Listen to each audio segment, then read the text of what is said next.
Podcast. Estamos aqui mais uma vez, eu e Adson, como sempre. E hoje eu tô com uma visita não de Moca, mas de fora. Para mim é um prazer muito grande receber aqui o pastor Denilson, porque além de, tipo assim, ser de casa, né, eu acho que é um dos poucos caras que meu pai pode chamar de irmão. E eu tenho esse prazer de ter o senhor aqui com a gente. Verdade. E queria que você apresentasse aí, falasse um pouco do senhor. Eu olho para aquela câmera. Isso.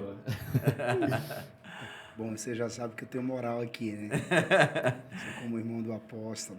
Eu sou Denilson Lima, sou pastor, sou amigo desta igreja, caminho como apóstolo já há alguns anos. Inclusive vi você pequenininho, né, Yuri? Ixi, É um homem. Prazer estar aqui com você, com o Adson, Também, pastor, obrigado. com a nossa mídia ali. Deus abençoe. É isso aí, né? Então, pessoal, nós estamos aqui com o pastor Denilson Lima.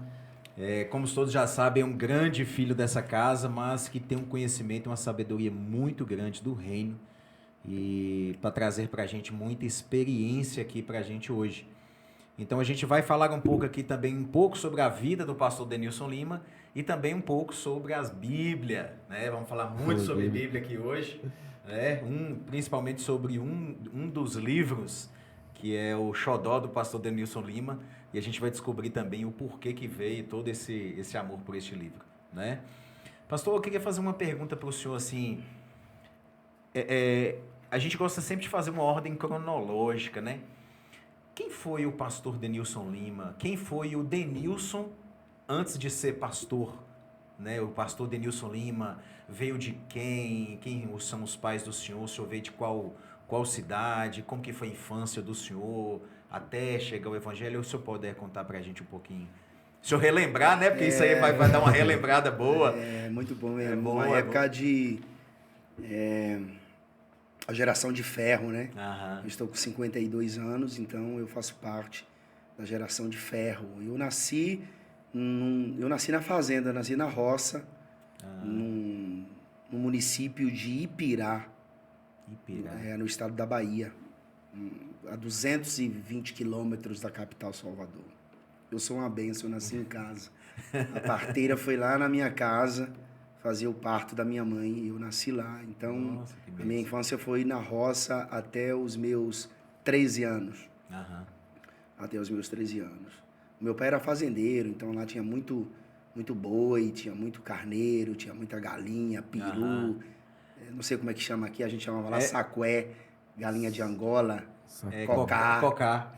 Cocá. Aquele bicho tem nomes diferentes que eu vou te contar, eu não sei que ser aquele, hein? Então, aí o meu pai sofreu de câncer. Sim. Meu pai perdeu tudo. E o senhor novo ainda, né? Eu era adolescente, né? Eu estava entrando na adolescência. Era um pré-adolescente. Eu tenho muitos irmãos, Eusírio, Domilson, Edmilson, Nilson, Ney, Laércio, Cláudia, Lia, Helena, Elizabeth, Veronice, Osmi, Genildo, Nilza, José, Maria. Eu não consigo lembrar o nome de todos, mas acho que uns 22, 23. Eu contei aqui 16. Você tem 23 e você tá doido? Aí eu falava, é muito bom pra lembrar também. Da minha mãe, são 8. Aham. Entendeu? Aí meu pai teve filhos com outras mulheres. Aham. E meu pai perdeu tudo com essa doença. Tudo. Meu pai foi o ser humano assim que quando eu me lembro, eu não gosto de lembrar disso, que eu era muito pequeno, então ficou assim muito na minha memória. O meu pai foi o ser humano que eu mais vi sofrer na vida. Olha só. E meu pai sofreu 7 meses e 16 dias. E meu pai não gostava de crente. Meu pai odiava crente. Inclusive a minha irmã mais velha, que é missionária, a Elizabeth, o meu pai ameaçou ela caso ela permanecesse na igreja. E ela foi para Salvador. Ela saiu de lá do local que a gente morava e foi para a capital. O tempo passou e nós éramos filhos de santo, de terreiro, de candomblé. Nós tínhamos o terreiro de Mãe Fulosina, que era assim que chamava, do povoado Pau-Ferro, que é o local que a minha mãe mora hoje. Essa mãe de santo já não vive mais. Aham. E também éramos filhos de santo de um terreiro que era considerada uma das maiores mães de santos do estado da Bahia, que era Maria Bacelar, na cidade de Irará, ali próximo de Feira de Santana. Aham. Era muito cultura, né? Essa mãe de santo, irmã Era. de santo na Bahia era muito Não, forte, lá isso, pastor. pessoas de várias nações iam para Maria Bacelar, porque ela desenvolveu uma técnica de operar as pessoas com a unha. Nossa. Eu era Nossa. pequeno, eu me lembro disso. Então, meu pai, minha mãe, nós éramos filhos de santo desses terreiros.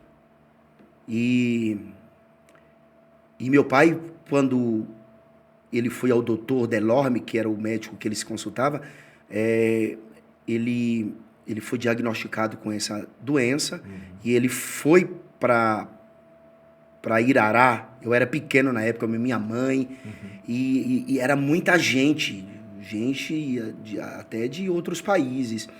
A gente na Bahia chama de varandado, né? Assim, em volta da casa tem aquela cobertura, né? Aham. E as pessoas eram deitadas e cobertas com um lençol branco, e ela ia, levantava o lençol e com a unha ela riscava o local da enfermidade. E por incrível que pareça, quando meu pai retornou, meu pai se sentia que estava curado, que estava bem. Mas não estava, porque os meses se passaram e meu pai começou a sentir dores novamente, foi ao médico e o doutor Delormes já era câncer metástase. Ah, já tinha dado entrada. Como é o nome dele, pastor? O nome do meu pai era chamado de o apelido Neca da Aliança. Neca da Aliança? Meu pai fazia festa, 13 de junho, tinha uma festa na minha casa, e tinha um quarto só para bebida, me lembro como hoje, Velho Barreiro, Alcatrão, Tatuzinho, gente... Só as bebidas antigas. Né? Só. No outro dia, à tarde, tinha gente caído lá pela casa. Pela casa, porque era muita bebida, era muita comida, entendeu? Aham. Com essa enfermidade, o meu pai foi parar na casa do meu irmão, por parte de pai, que era vereador na cidade, é o Ziro, esposo da Neide, crente da Assembleia de Deus. Oh. E o meu pai, que não gostava de crente, vai parar na casa de uma crente. E o pastor Crispim, que hoje é pastor em Medeiros Neto, no estado da Bahia, o pai de um amigo meu, que é um dos vice-presidentes do Ministério de Cordovil, lá no Rio de Janeiro, Carlomã, pastor Carlomã. Aí eu amo essa família demais, que eu me lembro, né? Ele é aquele pastor evangelista que estava sempre na casa de alguém que necessitava de evangelização, e ele todos os dias ia na casa do meu irmão e meu pai estava definhando. Meu pai gritava dia e noite, oi, oi, oi, oi.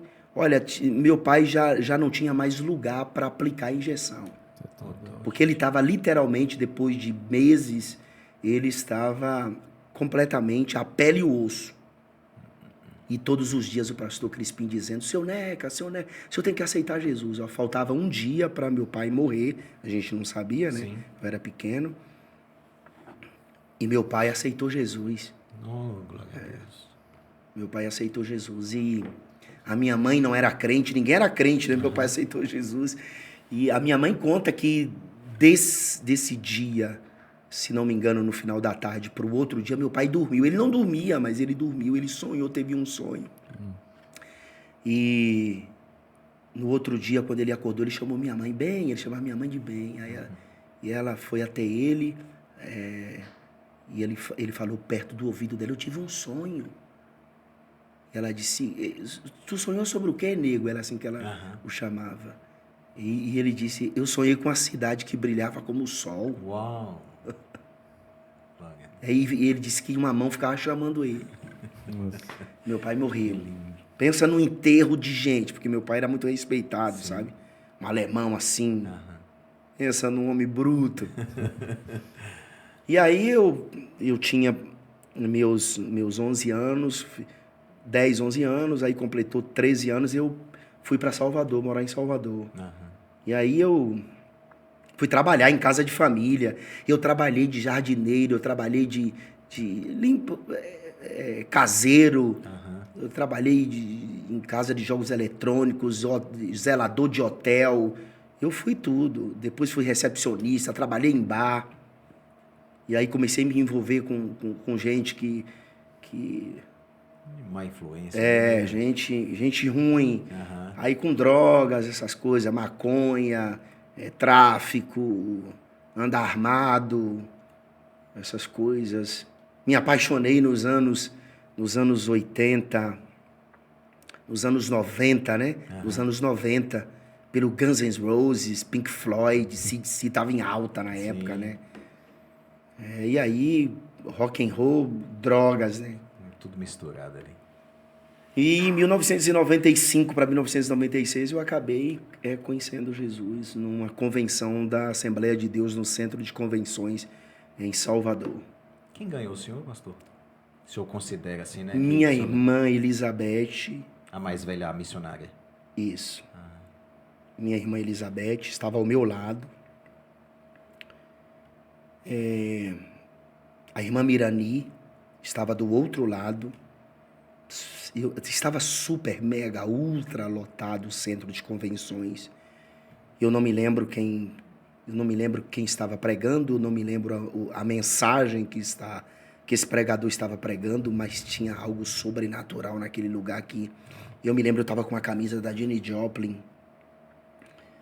E tinha algo que era mais forte do que eu no culto, sabe? Que eu tentava me controlar, tentava parar de chorar, mas eu não conseguia. Que massa. Só estava faltando a minha decisão. Sim. Que o Espírito Santo não...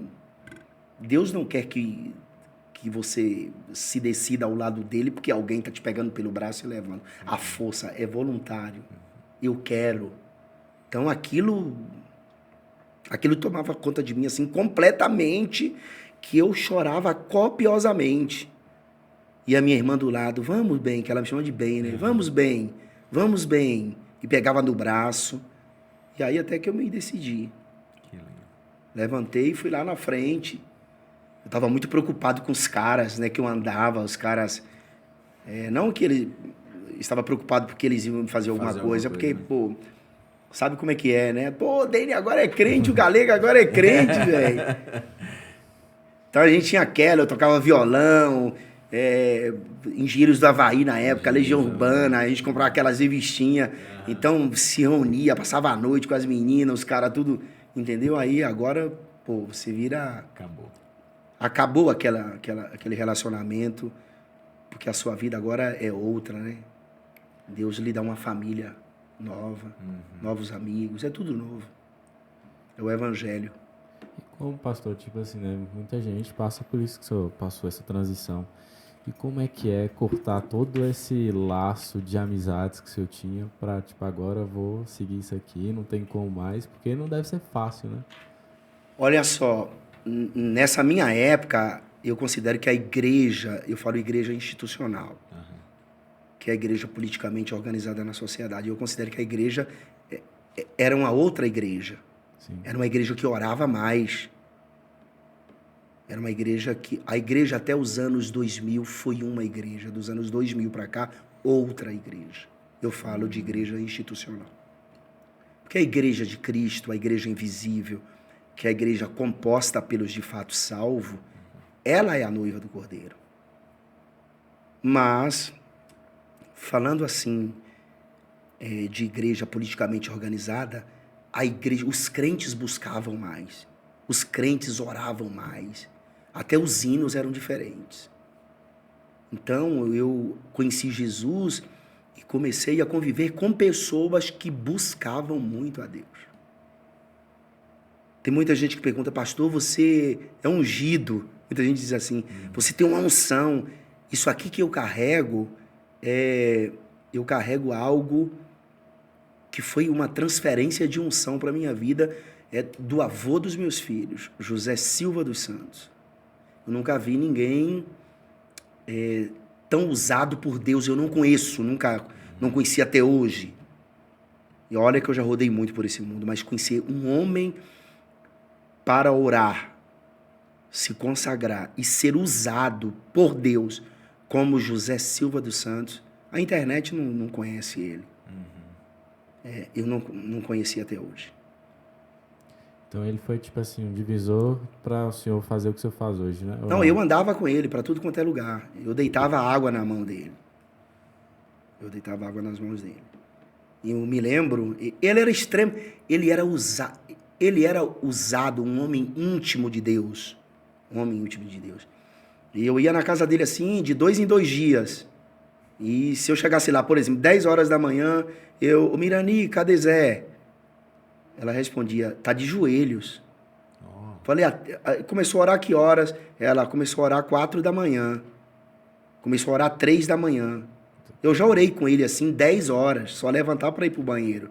E fiz isso muito. Passar 2 dias de jejum. Só orando, só intercedendo. O homem assim para interpretar línguas estranhas, dons de milagres. Eu vi coisas extraordinárias. Tem uma coisa específica assim, pastor, que o senhor lembra, que você ficou assim... Que impactou o senhor. Impactou o senhor dessas coisas que o senhor viu, que o senhor viveu com ele? Eu me lembro de uma do altar, que não era todo mundo que ficava no altar, os obreiros não suportavam ficar no altar, todo mundo. Parece que tinha uma espécie de uma unção ali em cima, que era um fogo, entendeu? E ele dizia, se preparem. Nossa. Ele era poderosíssimo em Deus. E um dia nós fomos para a Feira de Santana, eu me lembro como se fosse hoje. Isso aqui é uma experiência que eu não esqueço nunca, e todas as vezes que eu lembro eu me emociono também. Eu era muito jovenzinho, carregava uma malinha quadrada. A gente orava muito. E a gente foi para a Feira de Santana. Era uma congregação pequenininha de um diácono que tomava conta dessa igreja. E você encarar José Silva assim, olho no olho, às vezes a gente olhava para ele e a gente chorava, porque ele brilhava. Nossa. Tem gente que talvez vai ver isso aqui, esse vídeo, Luiz, Leno, Clóvis, todos de Salvador, Cláudio Xavier, todos eles são pastores hoje. Alex, pastor Alex, que hoje é de São Paulo, da Assembleia de Deus, meu amigo. Eles viveram esse tempo. Era muito poder, era muita graça, era muito batismo com o Espírito Santo, era muito milagre. E eu fui para a Feira de Santana com ele. E em Feira de Santana, na hora do almoço, na casa desse diácono, o diácono disse assim, pastor Zé Silva, ele não era pastor na época, mas ele era presbítero, mas era chamado de pastor. Era. A partir de hoje, o senhor não vai viajar mais. Esse jovem aqui, vai dar continuidade ao seu ministério. E apontou para o senhor. Foi. Eu me ajoelhei. Não, estava tomado da graça. Não é chegou em palavra. Sim. Não, estava tomado de unção. José Silva fez uma, talvez 2, não mais do que isso, viagem. E comecei a pregar. E estou pregando até hoje. E o senhor é um pastor itinerante por causa dessa palavra. Isso aí. Nossa, que forte, pastor. É como se eu estivesse dando continuidade ao ministério dele, entendeu? Pastor... Eu já falei isso várias vezes e as pessoas perguntam quem é ele, curiosos, querem conhecer. Ainda ele mora lá no Vale das Pedrinhas, em Salvador. Ele pastoreia uma pequena igreja, ele está muito debilitado. Sim. É o avô dos meus filhos, José Silva dos Santos. E parabéns, pastor, porque receber uma missão, que é uma missão, né? Essa sucessão. E se eu pagar um alto preço, porque eu creio que se eu pago um alto preço por isso e aceitar ser um instrumento, É muito louvável. É muito louvável. Eu aprendi a ler a Bíblia com ele, né?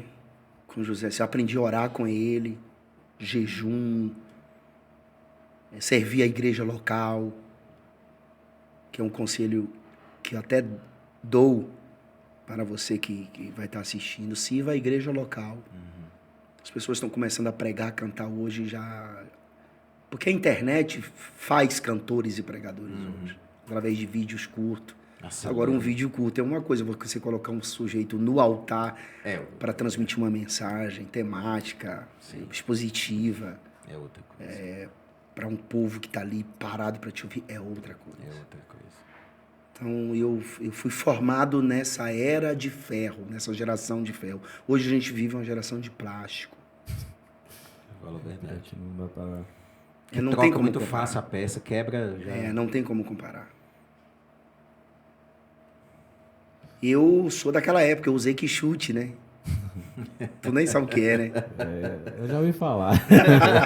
Eu usei quichute, eu usei conga, né? Era a época que as professoras usavam palmatória, né? Ô pastor, e assim, né? O senhor fala da época do senhor, de como buscava, que hoje, querendo ou não, é bem diferente. E eu vejo, tipo assim, já pensei bastante sobre isso, eu vejo que o negócio é voltar pro básico, que o básico é oração, o jejum, mas, tipo assim, como fazer isso, sabe? Porque por mais que pareça que é tão básico e simples, tá na cara, mas, sabe, é o básico, mas ninguém faz. As pessoas tentam de outra forma, sendo que o básico é o que é o correto.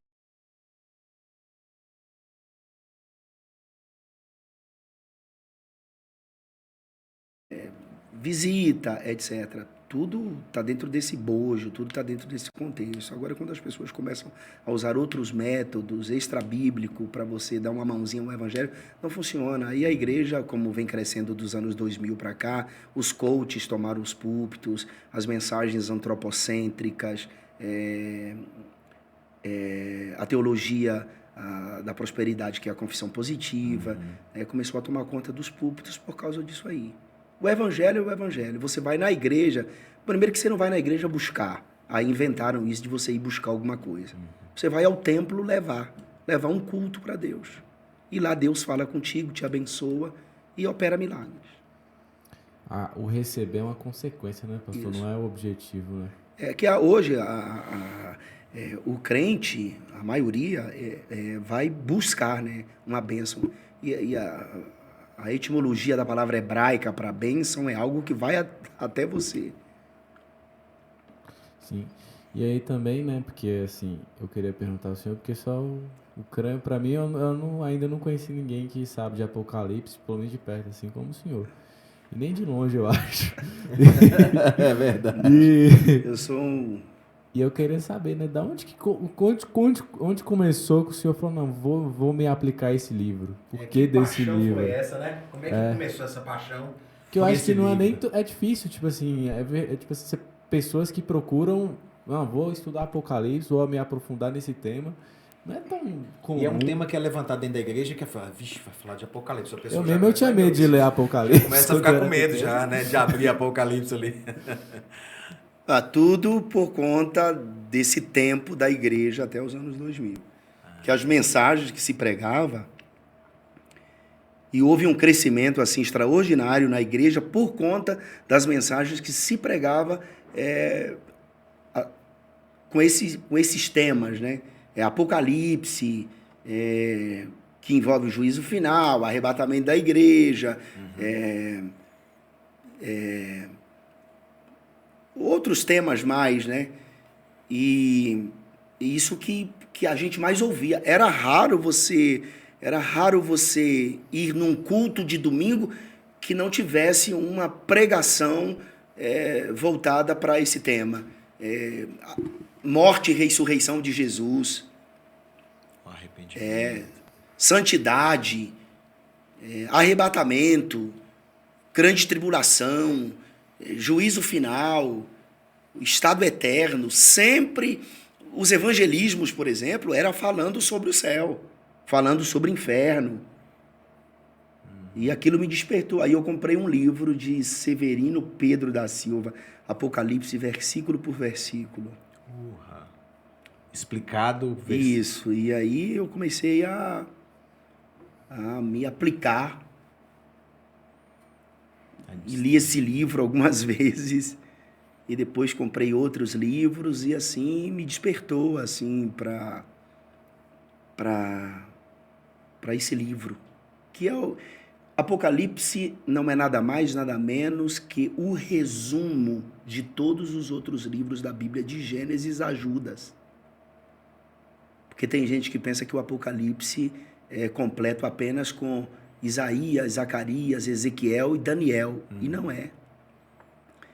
Apocalipse, ele é completo com todos os demais livros da Bíblia, de Gênesis a Judas. E Apocalipse não é para você ter medo, é que a maioria tem Apocalipse como sendo o vilão, né? O vilão do Novo Testamento. Por que os crentes não lêem Apocalipse? Porque acham que nele só tem flagelos, trombetas que tocam, né? Selos que se abrem, trombetas que tocam, taças que são derramadas, o anticristo que se manifesta, né? Os cavaleiros, né? Além do cavaleiro, do cavalo branco, que é o anticristo, o cavalo vermelho, o preto, o esverdeado, né? Que é amarelo na nossa tradução. Terremotos, morte que é presa, demônio saindo do abismo. Então, os crentes, não, o sangue de Jesus tem poder. Eu não vou ler esse livro. Mas Apocalipse é um livro para a igreja. E é só ler o versículo 1. Revelação de Jesus Cristo, a qual Deus lhe deu para mostrar aos seus servos. Então, o Apocalipse é um livro para a igreja, não é um livro para o mundo. E o Apocalipse, além de ser um livro para a igreja, o Apocalipse, ele revela o triunfo do Cordeiro sobre a morte, sobre o pecado e sobre o inferno. É a vitória final, né? E além de Cristo triunfar, a igreja triunfa com o Cordeiro. Então, leia Apocalipse. Pastor, por que tem vertentes diferentes no entendimento do Apocalipse? Por que uns falam que é um, outros falam que é outro? Por que existe essa forma de interpretação? São correntes, né? São correntes, são linhas de pensamento. Tem escatólogos que são pré-tribulacionistas, como eu. Outros são mid-tribulacionistas e outros são pós-tribulacionistas. Eu encontro mais base bíblica, porque não é pecado você ser mid ou pós. Isso não pode nos dividir. Sim, concordo. Mas eu encontro mais base bíblica no pré-tribulacionismo. Pastor, E se alguém acha que o pré-tribulacionismo é uma doutrina nova, se enganou, tá? E o pré-tribulacionismo, explica ele um pouquinho bem básico, assim. Eu falo, tipo assim, se eu explicar os três, porque eu acho que tem gente que... Tem muita gente que não compreende. Sabe, né? Eu mesmo sei do pós, mas desse mídia que o senhor tá falando, eu não... Antes nos 3, 4 primeiros séculos da igreja, os cristãos entendiam o Apocalipse como sendo a partir do pré-milenismo histórico. Eles entendiam que os imperadores, o imperador de plantão, era o anticristo. Porque você sabe que nos 3, 4 primeiros séculos da igreja houve uma perseguição implacável através de 10 imperadores distintos. E os crentes naquela época interpretavam o Apocalipse a partir do pré-milenismo histórico. Eles achavam que o imperador de plantão era o anticristo e que Jesus viria, destruiria o imperador de plantão, no caso o anticristo, né? E estabeleceria o governo milenar na Terra. Aí, como Jesus não veio, e chega o ano 313, quando Constantino assume o poder após aquela famosa batalha da Ponte Múvia, né? Quando ele vence o seu rival, Magêncio, ele oficializa o cristianismo como religião oficial do império. Então, houve o fim das perseguições, o fim do infanticídio, o fim da escravatura, o fim das lutas entre gladiadores. A igreja sempre influenciou de forma positiva. Só que teve os prós e os contra. Porque foi exatamente a partir desse ano, no período do governo de Constantino, que também começou a acontecer os desvios, né? E logo depois, através de Joviniano, que se declara bispo, aí é fundada a igreja, enfim, o papado, etc. Então, após ali Constantino, nasce o amilenismo, através de Agostinho. E depois o pós-milenismo. O amilenismo acha que não existe um milênio literal de 1000 anos. Tá? O pós-milenismo defende que todo esse período, desde a cruz até o arrebatamento, é milênio, e é após esse período que Jesus vem arrebatar a igreja. É claro que o preterismo já existia, né? Que o preterismo acredita que tudo se cumpriu até ali, Atos 2. Mas, mesmo o preterismo já existindo, não tinha tanta contundência como passa a ter a partir ali da Contra-Reforma. Aí preterismo, historicismo, que acredita que o livro é histórico, e de fato o Apocalipse tem uma historicidade, porque, por exemplo, os capítulos 1, 2 e 3 são históricos. As igrejas, as 7 igrejas, Éfeso, Esmirna, Pérgamo, Tiatira, Sardes, Filadélfia e Laodiceia, estão contextualizadas dentro desse bojo histórico do Apocalipse. Mas o livro é futurista.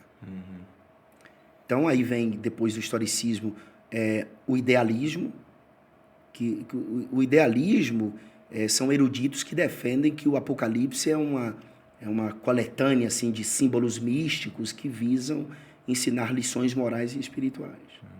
E aí tem o futurista, que é o que é aceito, por exemplo, por mim, por nós, né?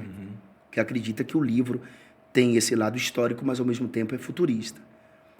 Depois aí vem essas abordagens, né? Pré-tribulacionista, mid-tribulacionista e pós-tribulacionismo. O pré-tribulacionismo defende que a igreja será arrebatada antes da grande tribulação. O mid-tribulacionismo defende que a igreja será retirada de forma sobrenatural durante a grande tribulação ou no meio da grande tribulação. E o pós-tribulacionismo defende que a igreja será arrebatada depois da grande tribulação. Então que todo mundo, esse pós acredita que todo mundo vai passar pelos 7 anos ali. Isso. E depois que ela vai ser arrebatada. Eu sei que eu vou ser arrebatado. Você sabe, não sabe? Mas você não sabe a hora. Então, se a igreja vai ser arrebatada depois dos 7 anos, porque após os 7 anos, Apocalipse 19, correto? É quando Cristo vem visivelmente por ocasião da parousia. Ele está vindo com a igreja, Apocalipse 19, a partir do versículo de número 11. A igreja está com ele porque ela é identificada como quem está vestida de linho finíssimo. Então a igreja está com ele. Será que nesse momento que Jesus está vindo visivelmente, quando todo olho verá, Jesus pega a igreja, arrebata e ao mesmo tempo ele vem descendo com ela? É meio estranho, não? Ele está descendo, então ele sobe todo mundo para descer todo mundo de com novo. ele. Com ele. É meio ioiô, Sim. né? Segundo, se Jesus vai arrebatar a igreja 7 anos depois da manifestação do anticristo, então eu saberei quando Cristo vai voltar. Quando eu sentir que realmente a tribulação chegou, eu já sei que... Porque quando o anticristo se manifestar, é só você contar 7 anos. Faz sentido. Entendeu? Porque é uma semana de anos. Sim. Então, uma semana são 7 dias, então são 7 anos literais. Então, eu espero Jesus arrebatar a igreja. Porque os pós-tribulacionistas usam algumas coisas que, por exemplo, se Deus não poupou os cristãos dos 3 primeiros séculos através das perseguições pelos imperadores, por que ele vai poupar essa igreja que é bem diferente daquela de antigamente? Bom, a igreja de Cristo é a igreja de Cristo em qualquer época. Concordo. Ok? Segundo, historicidade não é material para você defender, por exemplo, uma doutrina como a escatologia bíblica. Então você tem que defender aquilo que você acredita com outros textos da Bíblia. E não com a história. Sim. Porque, na verdade, né, os cristãos dos 3, 4 primeiros séculos que foram perseguidos por Nero, por Domiciano, por Décio, Valério, Galério, Diocleciano, que eu considero o mais miserável, Cruel. o mais miserável, cruel de todos. Ele é o criador da tetrarquia, né? Foi ele quem dividiu o império, Diocleciano. Ele era inteligente, né? Então ele dividiu o império. Havia nesta época 2 Césares e 2 Augustos, entendeu? 2 Césares e 2 Augustos, por causa dos bárbaros que estavam invadindo o império, né? As cidades que o império dominava, então ele criou a tetrarquia. O Augusto é superior ao César. Ah, tá. E Diocleciano, ele mandou queimar os templos, ele mandou queimar os rolos, ele mandou matar os crentes. Como os demais, só com... era um nível assim hard de perseguição, entendeu? Em todos os aspectos. Ele teve a ideia de queimar os rolos da Bíblia. Olha só. Então, eu não acho que a história é material para você defender isso. Porque depois de Constantino ali, que vem os 1000 anos de trevas, né? E se você quiser procurar no Google, dá um Google aí. Eu tenho até no meu celular aqui, no meu iPad, eu tenho, porque foi feita na Europa uma exposição de um artista plástico, com todos os instrumentos de tortura usados pela Igreja Católica durante a Idade Média. Nossa. Eu tenho aqui. Se você quiser procurar, talvez você não encontre essa exposição, mas você vai encontrar aí as fotografias de vários instrumentos de tortura usados pela Igreja Católica para matar aqueles que eles consideravam hereges. E tipo, eu tava até lendo um livro. E só terminando aqui, Yuri, esse período de 1000 anos de trevas,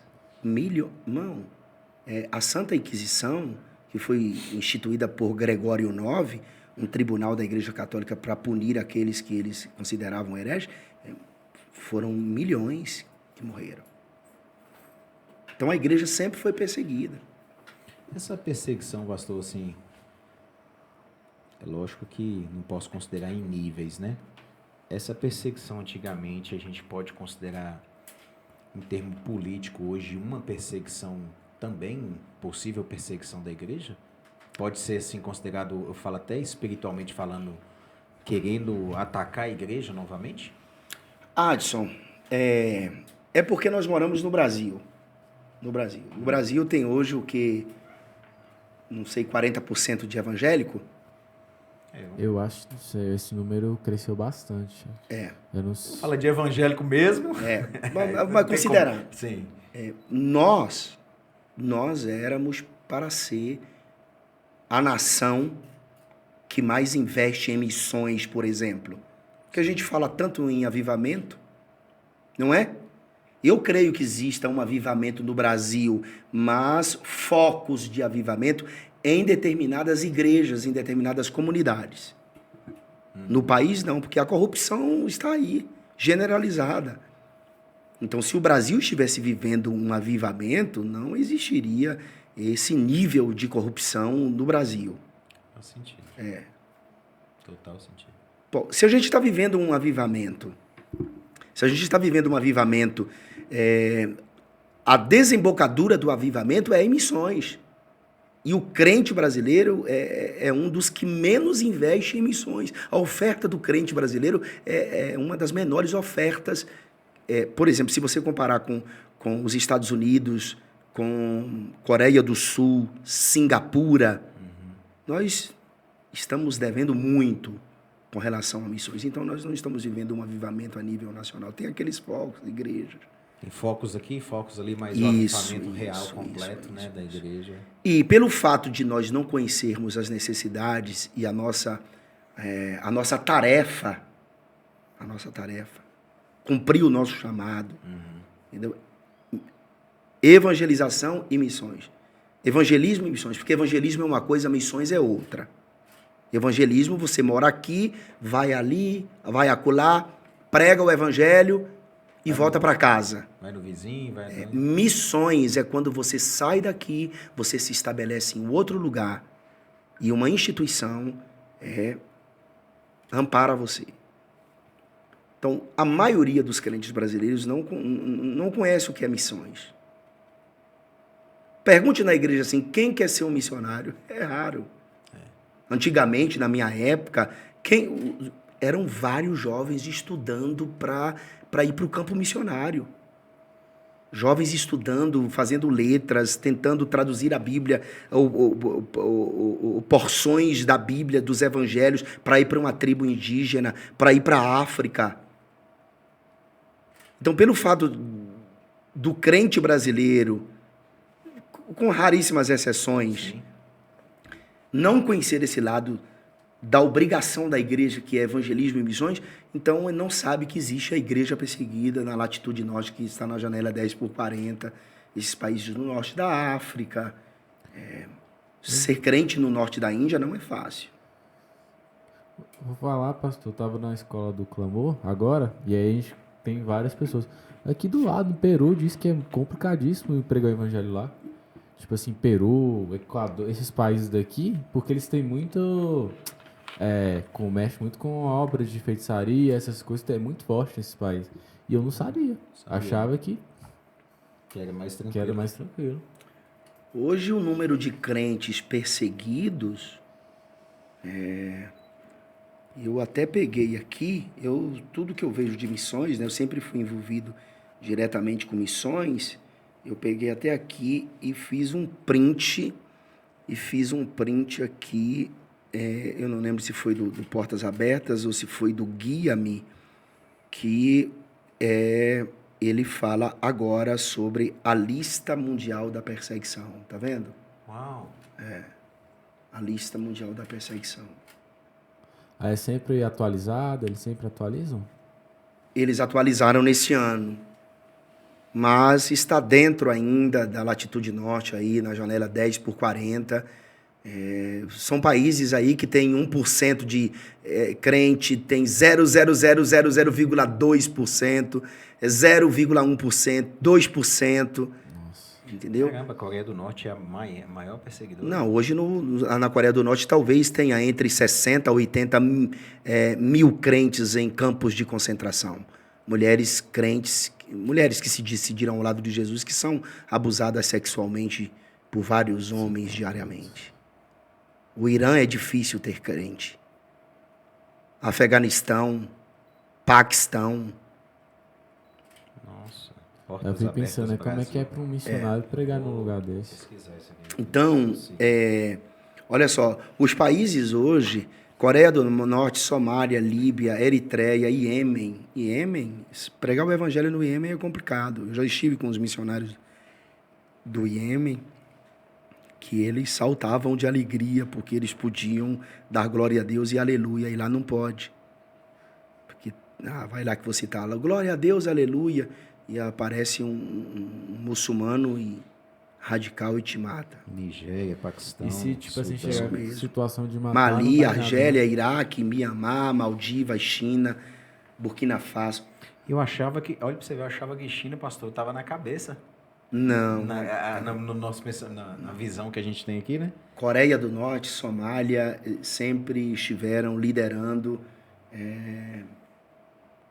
Eu conversei, eu tenho um grande amigo que mora no Brasil hoje, né? Ele é da Coreia do Norte, cristão hoje. Mas ele veio há muito tempo, né? Mora em São Paulo. E eu falo assim, você como cristão hoje queria voltar para a Coreia do Norte? Ele não quer. Lá é tudo... Vamos falar de Coreia do Norte.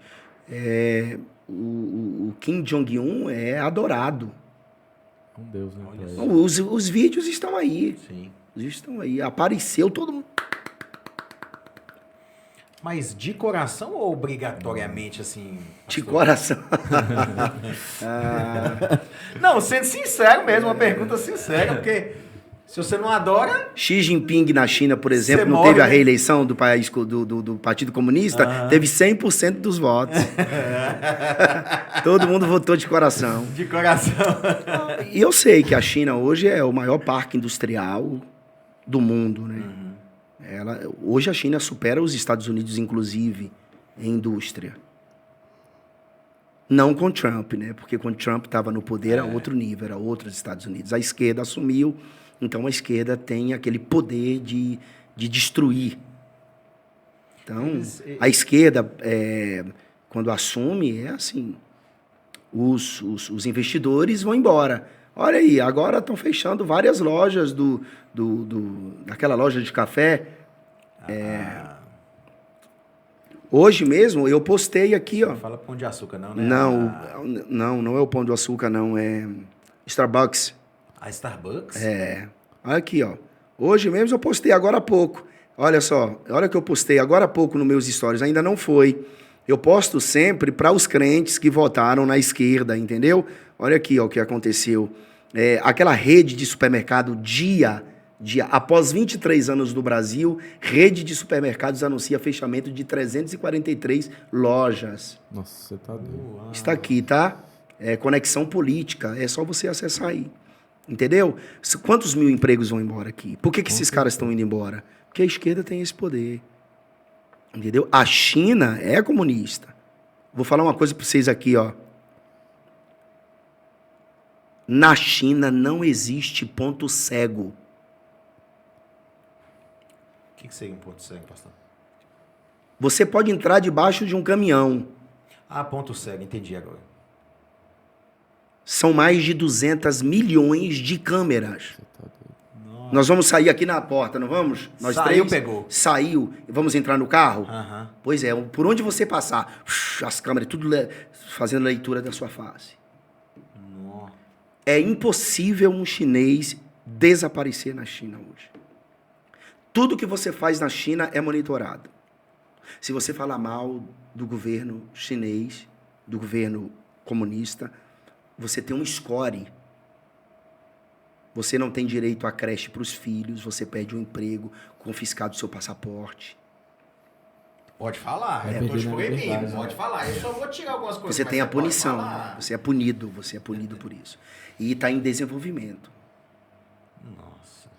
É complicado, né? Porque como é um país desse... A China exporta tecnologia, ó, 4G, 5G, vem 6G aí, hein? Que vai pegar nos lugares mais remotos. É satélites que ela tá mandando para cima aí. Eu falo assim, economicamente falando, pastor, uma das estratégias da China é não ser dependente do dólar. Não. Igual o senhor vai chegar lá, vai comprar garrafas para envasar água.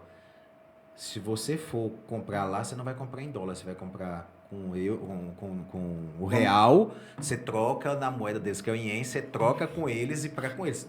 Passa por quê? Eles querem não ficar dependentes do dólar para eles superarem os Estados Unidos com isso. E a função da China hoje, ela mira muito esse alvo, é destruir a força do dólar.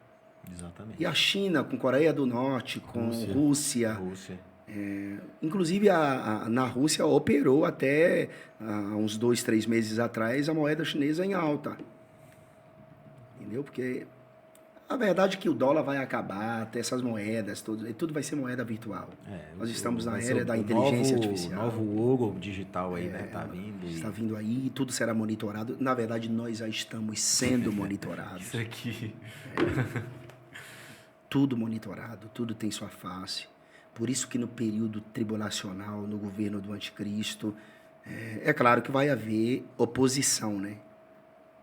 Mas ninguém vai poder andar com seus smartphones, com seus tablets, vai procurar... Não, aqui as câmeras, os áudios já estão tudo monitorado. Então... Hoje você fala, tipo, a gente tá conversando sobre isso aqui, pode ser que daqui a pouco, 30 minutos depois, não vai celular, longe, pastor. vai Hoje eu fiquei, assim, não é assunto para trazer aqui, mas hoje eu fiquei boquiaberta. Eu vendo um comentário que mandaram dentro de um grupo meu de WhatsApp, uma postagem falando de uma série da Netflix, Peaky Blinders. Pastor, exatamente, o iPhone você roda aqui, você vai para outra tela. Pastor, eu fui pesquisar outra coisa no Google. Quando eu mudei a tela, já tava a cara daquele ator principal do eu Peaky sei. Blinders. Já, eu falei, não, gente. É porque ele tá ouvindo, né? Que isso? A câmera frontal do celular não é para tirar selfie. É para registrar o que os faísques dos olhos. o que você tá fazendo o tempo inteiro. Ô, pastor, e aí juntando tudo isso, juntando esse governo comunista, o senhor acredita que esse governo vai... Você acha que ele está muito ligado para esse quanto vinha o anticristo, ou você acha que no final das contas não vai, sabe, vai ser cada um e o anticristo vai vir do nada? Você acha, tipo assim, eles estão preparando esse caminho ou não? Eu acredito piamente que sim. Acredito piamente sim que esse viés de esquerda é por onde o homem do pecado virá. Porque, olha só, a esquerda é que defende tudo que nos destrói, né? Família, tudo. É contra os princípios judaico-cristãos. A verdade é que o mundo está esperando o anticristo ansiosamente, né? Um novo líder. Os homens mundial, trabalham, né? As trevas... o diabo está preso? Não, solto e operante. Querendo que seu filho mais importante, o anticristo, se manifeste na terra. Ele já nasceu? Não sei. Se já nasceu, de onde ele vem? Eu tenho para mim que venha do Oriente Médio. Por que Oriente de Médio? Um país... Porque tudo começou lá. Tudo foi lá. Adão foi formado lá, o Éden estava lá, Eva estava lá. Tudo veio de lá, né? Caim, Abel, Nimrod, Abraão, Moisés, Isaac, Jacó, os profetas, sacerdotes, o povo. Faz sentido. Entendeu? Você já viu uma Jesus veio... série que chama Messiá, que tem na Netflix? Não faz... Que eu acho que eles colocam como o anticristo, vem como um tal de Jesus, só que aí ele vem com... Acho que ele não é judeu, tipo assim, não nasceu em Israel, mas ele é tipo assim, tipo como se fosse da galera que faz a guerra, eu esqueci o É nome do agora. islamismo. Do islamismo. E aí, tipo assim, como se esse cara, ele vem na ideia, né, tipo assim, eu já até ouvi uma teoria que esse cara vai vir do Islã, porque ele é o único cara com poder de juntar os dois, juntar tanto o judeu quanto os islâmicos. O negócio é o seguinte, você chegou num bom menino, hein? É que assim, só continuando aquele pensamento, Jesus veio para lá, morreu lá, ressuscitou lá, voltará para lá, reinará a partir de lá. Por que o anticristo vai vir de Roma?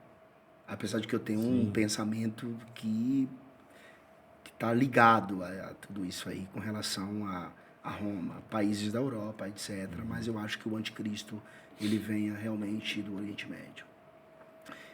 E ele é filho de Abraão. Ele é filho de Abraão, só que não vem pela linhagem, creio eu, de Isaac, né? E sim de Ismael. Uma das chaves mestras da escatologia do Apocalipse é o templo em Jerusalém.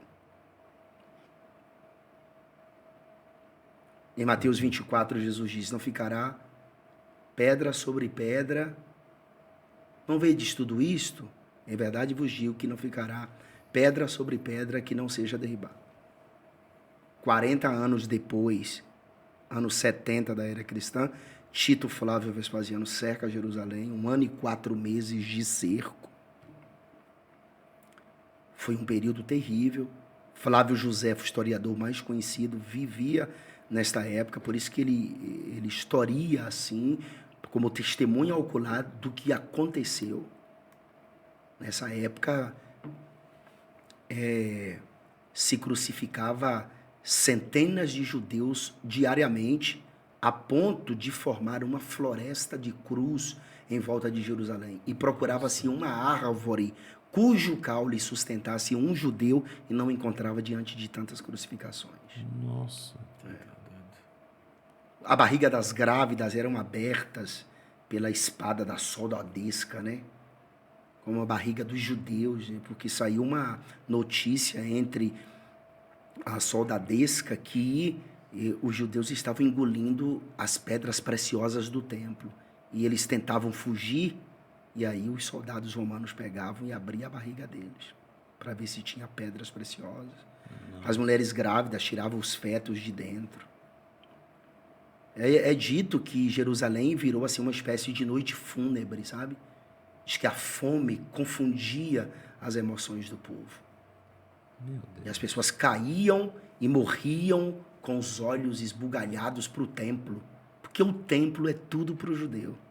Shema Israel Adonai Elohei. Viu eles cantando? Você já foi lá, né? Você também já foi? Ainda não, pastor. Então lá, eu também nunca fui. Em Jerusalém, não. Então lá, aquele muro que resta é o que restou do templo. Aí tem a mesquita, não é? A mesquita distante, que é o terceiro lugar mais importante para o mundo muçulmano. Meca, Medina e Jerusalém. Jerusalém. Aí eu te pergunto, qual é a maior religião do mundo hoje? Islamismo. Cerca de 1,9 bi. Nossa. Caraca, eu não sabia que era tão grande assim. 1,9 bilhão de pessoas. A Já tomou a França, Europa, né? Hoje no Brasil tem mais de 2 milhões de muçulmanos e a maioria dos crentes não sabe disso. Nós temos mais de 200 mesquitas, se não me engano. Em Curitiba, lá no Paraná, tem Semana Islâmica. O investimento deles em congressos nacionais do mundo inteiro é gigantesco. Porque a esquerda é quem apoia. Tem os moderados e tem os radicais, mas o propósito é o mesmo, a islamização do mundo. Vai lá na Europa para você ver, naqueles países. Quantos países tem hoje a Europa? Tem acho que 40, eu não me lembro o número. Mas se você olhar, por exemplo, Itália é 1,1. É 1,1. É 1,1 criança por família. Na Espanha me parece que é 1,2. Na Inglaterra é 1,2. Na Alemanha é 1,3 criança por família.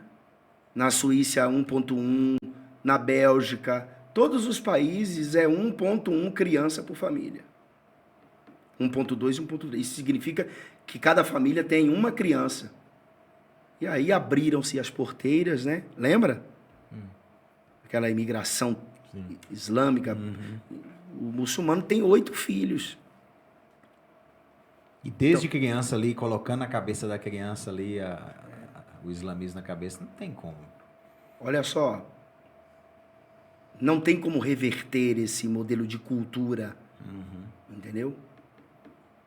Então, a Europa, como a vemos hoje, dentro de anos, não a veremos mais. Porque o islamismo vai tomar conta. Com filhos, né? Que vão crescendo, e eles criam os filhos com base no Corão. É possível, hoje deve ter aproximadamente 50 milhões, se não me engano, de muçulmanos na Europa. Daqui a alguns anos vai ter o dobro. Na Inglaterra, eu estive na Inglaterra no ano passado, eu estive na Inglaterra 2 vezes. Estive conversando, eu tenho amigos lá, pastor Paulo, Luzia, pastora Grace, Rivan, bispo. Eu tenho vários amigos lá.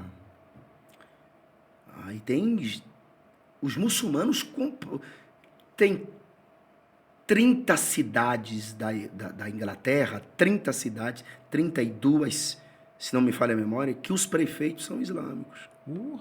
Prefeito? Os prefeitos são islâmicos. E os islâmicos compraram as grandes igrejas. Hoje você vai na Inglaterra, você fica triste porque aquelas grandes igrejas, aqueles grandes templos foram comprados pelos islâmicos. A religião de Dubai é islamista também, pastor? É tudo islâmico. Você, por exemplo, você é brasileiro, um exemplo, brasileiro, você está na Europa, na Inglaterra, os muçulmanos estão oferecendo serviço de babysitter gratuitamente. Ou seja, você vai trabalhar, você teria que pagar uma babysitter, né? Para tomar conta. Eles oferecem com tudo, ar-condicionado. Londres, às vezes, pega fogo, irmão. Londres não é brincadeira, não. E aí as crianças ficam na mão do islâmico. Vão se render. E aí eles vão ensinando, porque são estratégias, entendeu? Estratégias. Nossa. Sabe? A igreja dormiu na Europa. Nossa. Não Não sabia falo que tava nem tão só forte na Europa, assim, não. Porque só, tipo, você falando isso agora, eu não tinha noção nenhuma de como é que tava. É. Nenhuma mesmo. Nossa. Eu tava conversando, um pastor da Itália veio aqui, ó, eu me assustei com esse número que ele deu. Eu acho que 1% da Itália é tipo cristã protestante. Ele falando que o filho dele na escola dele e os colegas dele não sabem o que é um pastor, não sabe. Tipo, tanto é que ele falou que passou um tempo, ele começou a mentir na escola. Perguntava o que o pai dele fazia, ele falava outra coisa, porque toda vez que ele falava pastor, ele tinha que ficar explicando, porque ninguém sabia o que era. Olha só. Você tá doido, é muita doideira, assim, você parar pra pensar nisso. O islamismo, ele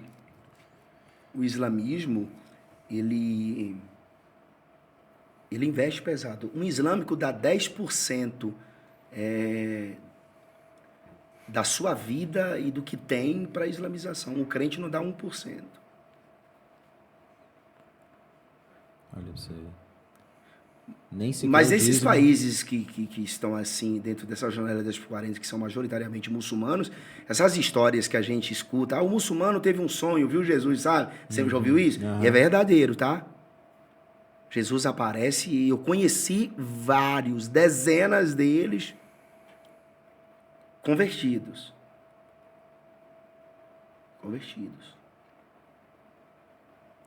E nesse caso só Jesus mesmo, né? Porque... É isso que eu ia falar, o pastor falou ali agora, eu lembrei o cara falando assim, gente, eu vi.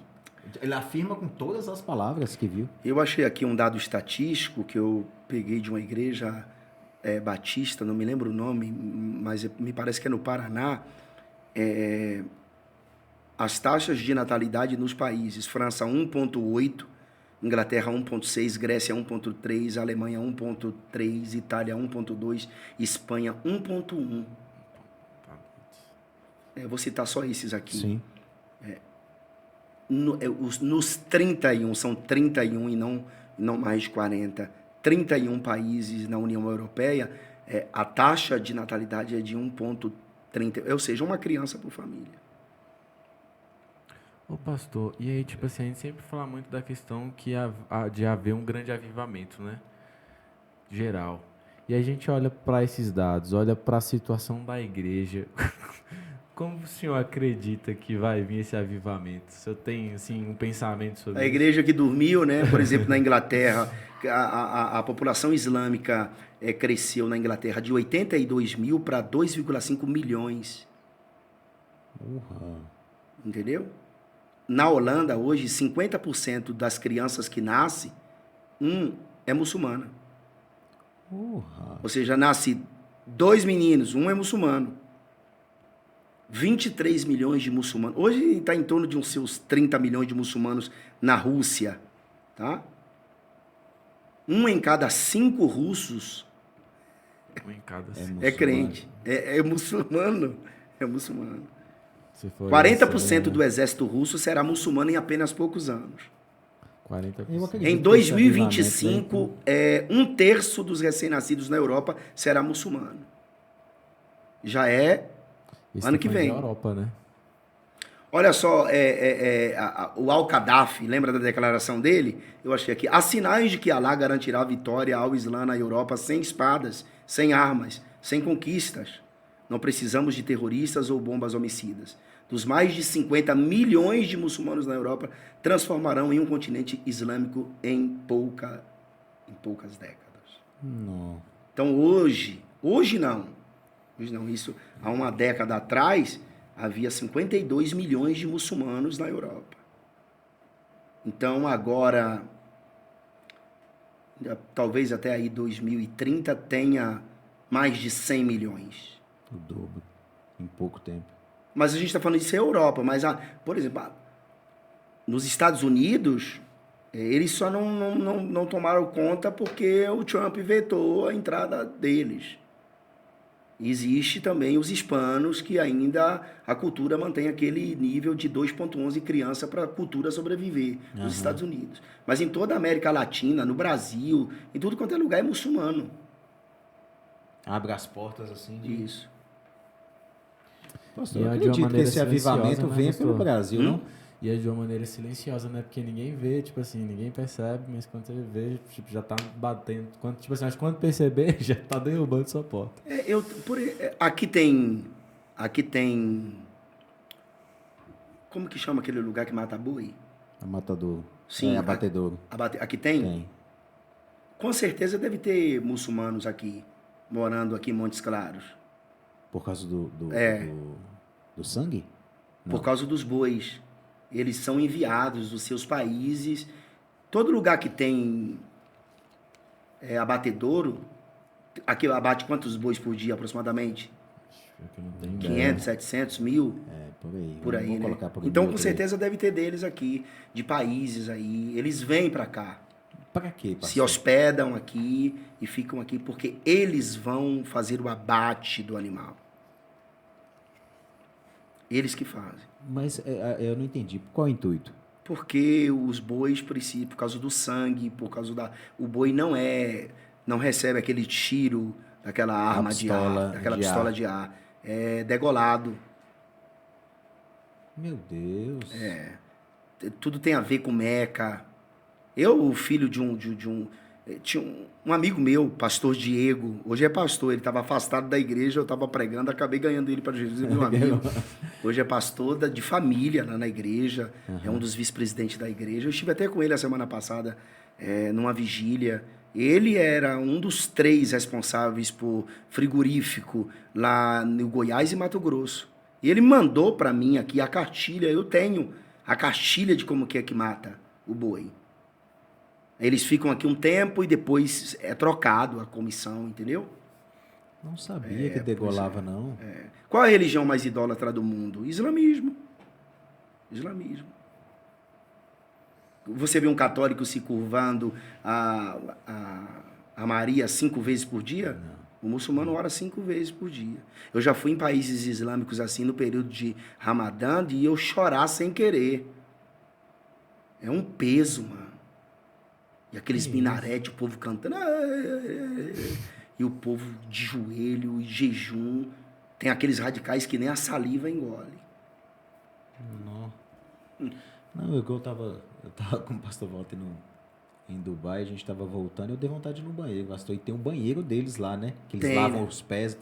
Pastor, quase que eu ia fazer minhas necessidades ali e entrou 2. Tipo assim, por falta de entendimento, de sabedoria mesmo. De sabedoria não, de entendimento. Aí eu falei com o pastor, moço, graças a Deus que você não fez isso.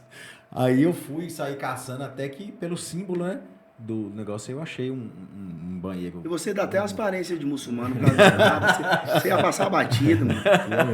Isso era você gritar, Ilá, Muhammad, Rasul, lá. Já tava muçulmano, é a confissão. Verdade. Meu pai mesmo estava no Egito, né? Aí o egípcio chegou pra ele assim, egípcio. Meu pai, não, sou Brasil. Ô, pastor, vou fazer uma pergunta para o senhor, mudando um pouco a vertente, assim. Porque o pessoal hoje, tem muita gente que acredita nisso, sabe? E isso até dá uma certa revolta na gente, que a graça, as pessoas acreditam na graça, que eu aceitei Jesus, por exemplo, uma vez, e eu tô salvo para sempre e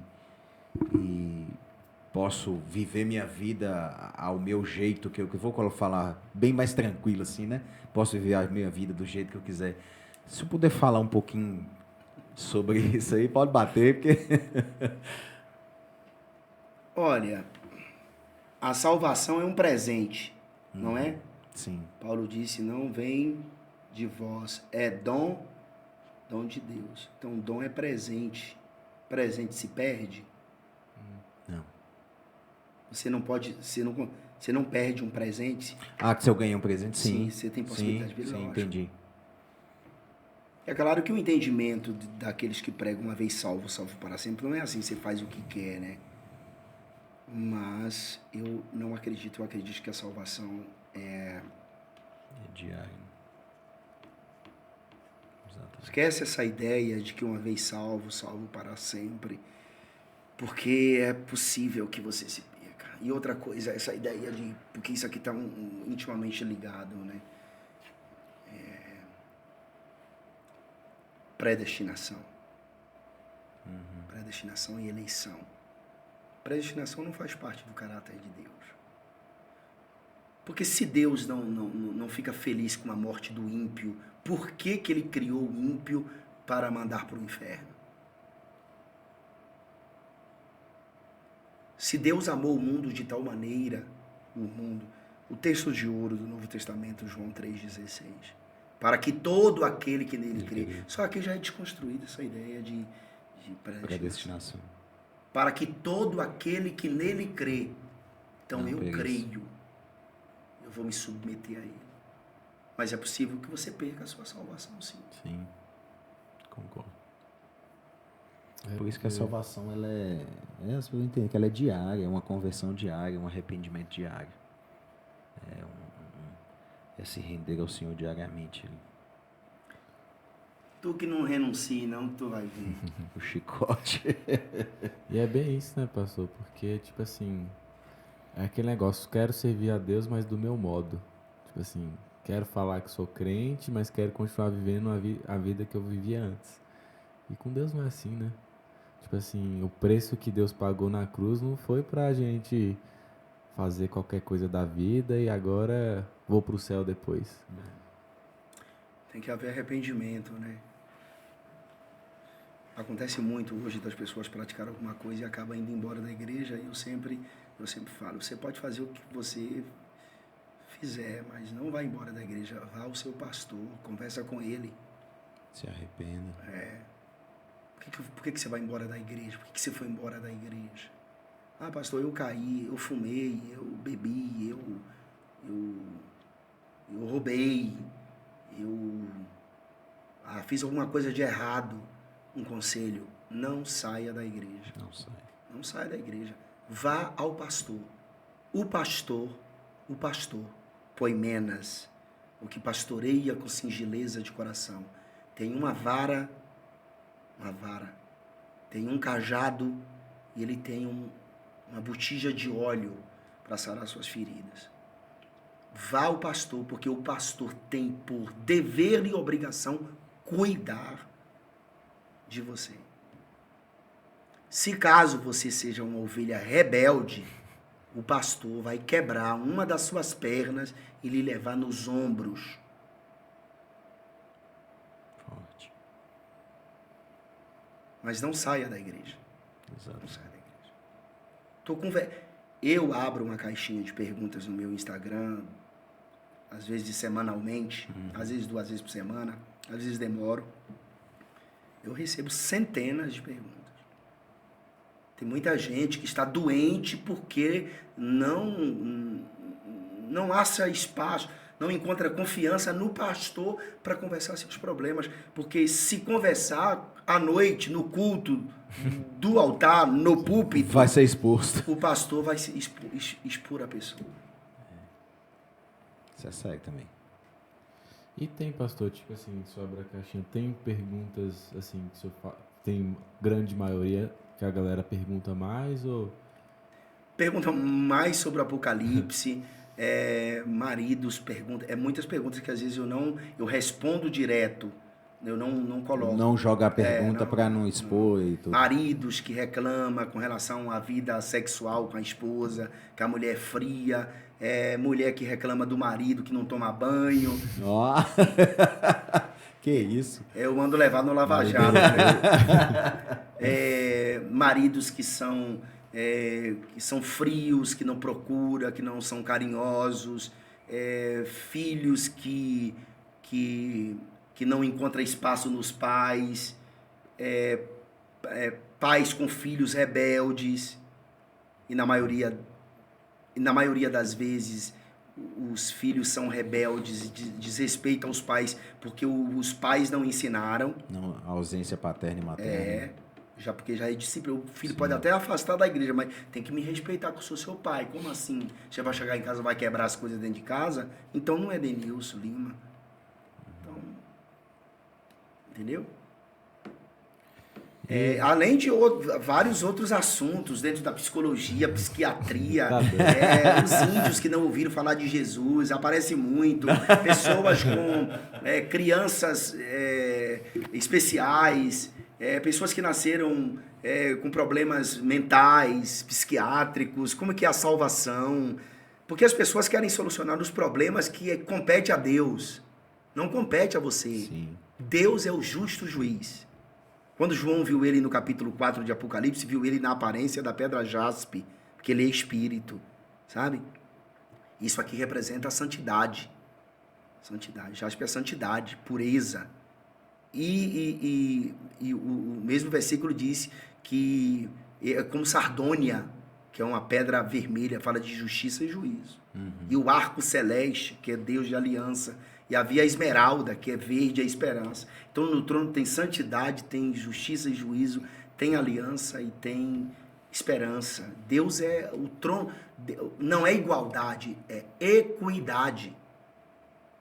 A base do trono de Deus é a equidade. Então tem coisa que você não entende, compete ao Senhor, o Senhor sabe. Deus é a sabedoria, Ele sabe de tudo. Tem um negócio... Oh, meu Deus, fugiu da minha cabeça agora, pastor. Meu Deus do céu, velho. Eu tava, meu Deus, velho. O que tá acontecendo? Então, a pergunta que eu ia fazer sumiu, velho. Acontece. Voltando um pouco pro lado mais pessoal do senhor, assim. Como que o senhor, nessas idas e vindas, igual o senhor falou de família, assim, tudo, como que fica? Como que a esposa do senhor chama? Ellen. Como que é, assim, pastor, essa vida, assim? Porque realmente é um preço muito alto. Eu falo assim, eu tô do lado de cá, né? É o senhor que pode responder melhor. É um preço muito alto que paga por o evangelho, por muitas coisas ainda que o senhor vê de errado. E às vezes o senhor sai, eu acredito nisso, né? Pode ser que eu esteja errado, mas o senhor sai às vezes querendo ficar, tá do lado e esse momento. Como que é esse processo? Sempre eu quero ficar, né, em casa. Eu gosto de casa. Sou muito caseiro.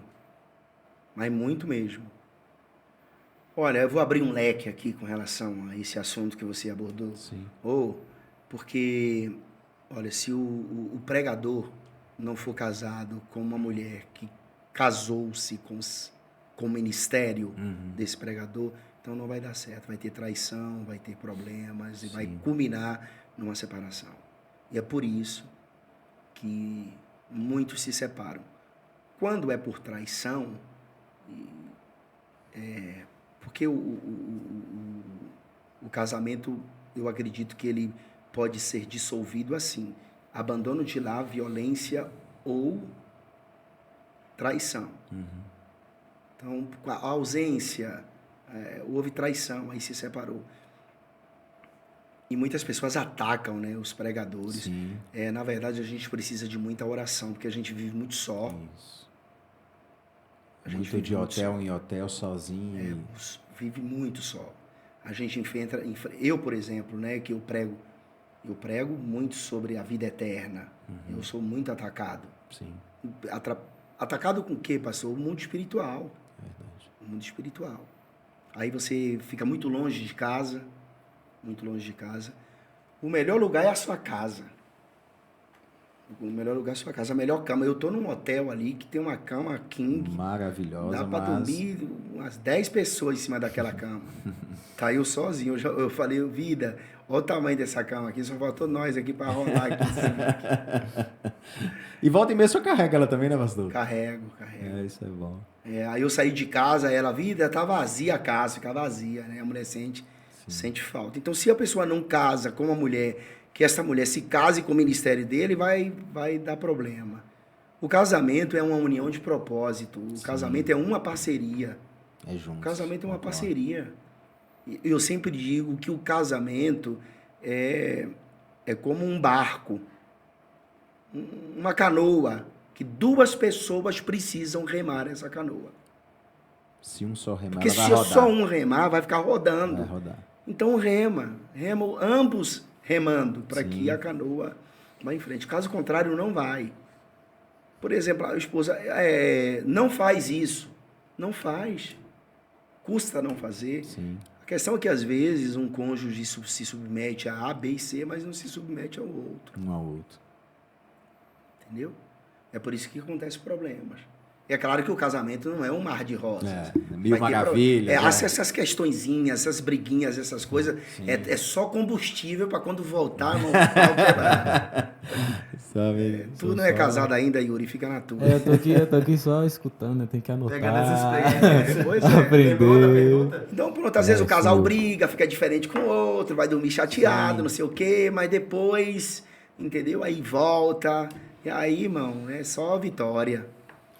Até Mas- porque, né, eu até, tipo assim, eu não sou casado, mas eu sempre escuto uma coisa ou outra. E eu escutei isso, achei bem interessante que a pessoa falou. Tipo assim, se na sua... Igual eu mesmo, eu tô solteiro. Se na minha vida de solteiro eu tenho dias ruins e dias difíceis, porque quando eu casar eu só vou ter momentos bons. Maravilhoso, né? Não é Na verdade, assim. a função da mulher é honrar o homem. Sim. A função da mulher é honrar o homem. A função do homem é amar a esposa. Como Cristo amou, né? É. A função da mulher é edificar a casa. A função do homem é proteger a casa. A função do homem é proteger, prover, procriar. Um homem nunca vai edificar uma casa. Uma mulher nunca vai construir uma casa. Olha só. Pastor, e aí eu vou te fazer uma pergunta, né? Pra mim, que talvez sirva para outros. Como enxergar essa mulher, sabe? Tipo assim, como... Ah, não, essa mulher é a mulher segundo o que tá na Bíblia. É o namorando. É claro que o namoro da Bíblia ali é totalmente fora de contexto dessa cultura ocidental, né? É totalmente diferente. Ali o menino conhecia a moça e a moça crescia prometida. Os pais tinham a função de ensinar aquela menina, assim como os pais do menino, a ter uma vida decente, social, moral, espiritual. Então a menina já cresce dentro dessa cultura sabendo que ela vai ser uma adjutora dele. Entendeu? Na nossa cultura tem esse negócio, namoro, noivado e casamento. Como é que você vai saber que a menina é sua? Primeiro, no namoro, que é uma ligação espiritual. Sim. Uma ligação espiritual. É o tempo que você está orando ali. Honre a menina, se ela é pura, entendeu? Para você ela ir pura para o altar. Ambos, né? E esse tempo é o tempo que você conhece ela. Se ela é, Você vai lendo ela o tempo inteiro. Isso. Então seria mais, tipo assim, um tempo mais de menos um beijo na boca e mais conversa e oração, Isso, né? mais conversa e oração. O comprometimento dela com a família, Como que ela é. com uma vida moral, com a vida espiritual. Sim. Entendeu? E aí depois, não, essa menina, Ela. eu vou me noivar, ligação social. Agora você já vai na casa do coroa, já senta no sofá, já tá se achando o dono da casa, o herdeiro. Abre a geladeira. Entendeu? E aí depois você parte pro casamento. Porque esse período de ligação espiritual e ligação social, namoro e noivado, pode acabar. Outro detalhe, não ame uma pessoa que não te ama. Como é que você vai amar uma mulher uma menina, eu tô apaixonado por causa dos traços dela, porque ela é bonita e etc e tal, mas ela não ama você. Não vai dar certo. É o que você falou, né? De rimar um lado só, né? Não, ela tem que te amar, ela tem que declarar, ela tem que demonstrar isso, entendeu? Ela tem que demonstrar. Eu te amo. Eu te amo. Aí, tá vendo? Já tô aí agora. Com calma e paciência. Pastor, essa pergunta que eu vou fazer pro senhor agora, ela ficou relutante para mim, sabe? De todo o tempo que eu tô fazendo podcast, não fiz essa pergunta para ninguém. Meu Deus, logo pra mim, tem que ser comigo. Só Conversei acontece com o essas Yuri coisas ontem comigo. e veio o pastor Júnior aqui ontem e tal, não era, sabe, assim, não sei. Eu senti, falei com o Yuri ontem, sabe, eu falei, cara, não sei, eu tenho que perguntar isso aqui pro pastor Denis Lima. E às vezes se Se eu quiser, não... É uma pergunta simplória, mas ela não é simples, né? E eu vi essa pergunta em algum lugar e tudo, eu falei assim... Já tô até com medo. Será que eu tenho que perguntar? Mas assim, não uma resposta rápida. Não gostaria que o senhor desse mais uma resposta pensante. A pergunta é: o senhor está bem? Essa é uma pergunta. O senhor está bem?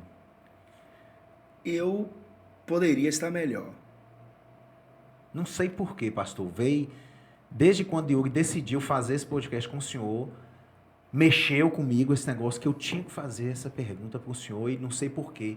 E se a gente quiser, a gente corta um pedaço Não, e tal. não precisa não. Mas, assim, eu tinha que perguntar para o senhor, assim, o senhor está bem? É uma pergunta, assim, não com resposta rápida, sim, mas... Não, eu acho que eu poderia estar melhor. Em muitos aspectos. Por exemplo, já era para mim ter terminado o livro da minha vida, Apocalipse, que inclusive está em andamento agora com uma parceria com meu amigo pastor Ivan. E eu poderia estar melhor na leitura. Eu me cobro muito também, né? Eu poderia estar melhor na oração. Não existe um limite para a oração. Verdade. A Bíblia estabelece limite para tudo, menos para orar. Quando eu estou jejuando e orando intensamente, eu sou outro homem.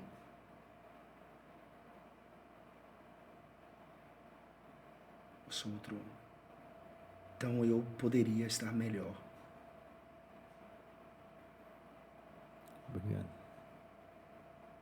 E poderia estar melhor.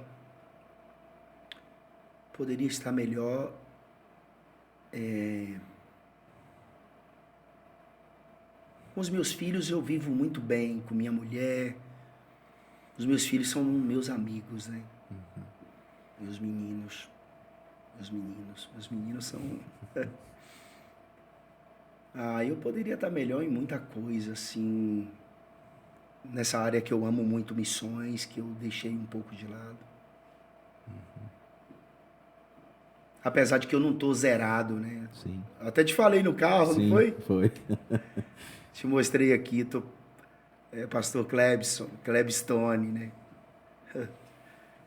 Mas eu preciso melhorar em muita coisa. Não foi, eu vou falar que foi Deus que pediu para me falar, assim, não sei, pastor, eu senti muito. Não, E eu acho que para o senhor vai fazer mais sentido essa pergunta do que eu perguntando ela para o senhor. É lógico. E essa pergunta, eu acho que ela tinha que ser feita. Eu fiquei relutante. Hoje não, eu tava até com medo, pensei que era o Apocalipse. O anticristo tá ali na foto. Que é isso aí, mano? Mas é uma pergunta, eu acho essa pergunta muito forte. Ela é muito forte. Porque ela engloba, igual o senhor acabou de explicar, muita coisa. Muita coisa. Eu tenho saudades de mundo, eu tenho saudades de tempos que se passaram, que não vão voltar. O senhor fala em relação à igreja? A igreja. Por que o senhor acredita que não vai voltar, pastor? Você acha? Eu não acredito nesse avivamento eu acho que as coisas piorarão gradativamente. Eu acho que Jesus, ele vai retirar a igreja e que esse período tribulacional será um tempo difícil e que vai ter um avivamento nesse período, porque quando a pressão mesmo tiver acontecer na cabeça de todo mundo, eu não vou me decidir ao lado de Cristo, vou morrer para poder chegar nos céus com palmas nas mãos e com vestes brancas. Eu acho que, tipo, a gente fala da questão vou morrer por Cristo, né?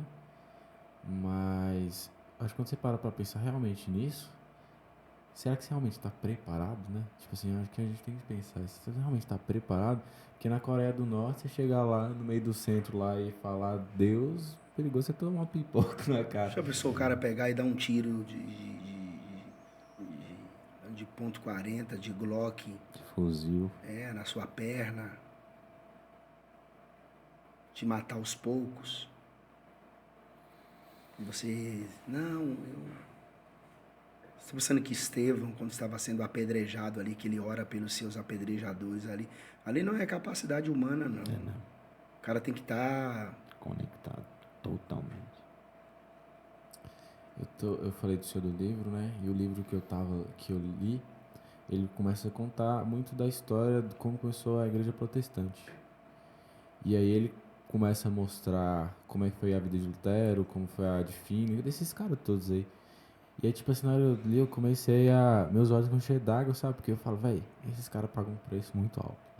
Muito alto pra gente ter o que a gente tem, as facilidades que a gente tem hoje. E às vezes a gente tá se corrompendo e a gente tá esquecendo do preço que esses caras pagou.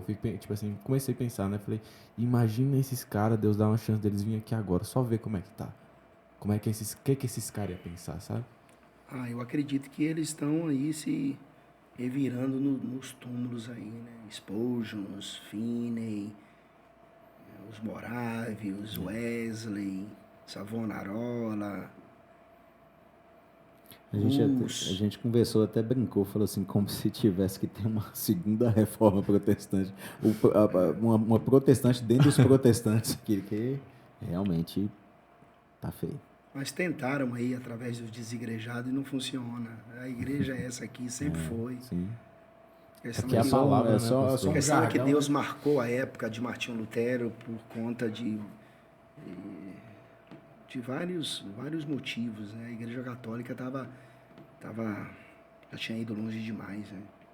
As indulgências e tal. Martinho Lutero devotou a vida dele, porque os monges deixavam a vida social para viver uma vida nos monastérios lendo. E aí levanta-se esse movimento, mas a igreja nunca morreu. A igreja não morre. Elias disse assim, Senhor, só eu fiquei por profeta. O Senhor disse, tu? Eu tenho 7 mil. 7 mil. 7 mil não é um número exato, é um número profético. Sim. Acho interessante acho que é o primeiro-ministro de Israel, o Netanyahu, né? Netanyahu, ele falando sobre, tipo assim, tanto de gente, a Roma, os impérios, tanto de gente que tentou parar Israel, tentou derrubar Israel. E hoje o Império Romano que foi, não existe mais. Não existe. Então, tipo assim, eu vejo que é muito a igreja, né? Isso aí também.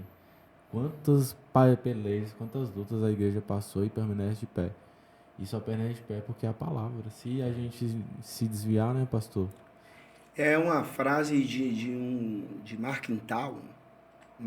Martin Twain, se não me engano, que ele fala que os egípcios, os sírios, os babilônios passaram com grande estrondo, entendeu? E Israel é o que é hoje, com essa mente alerta, indestrutível. Ninguém vence Israel. É verdade. Ninguém vence. Os caras... Nem belicamente falando.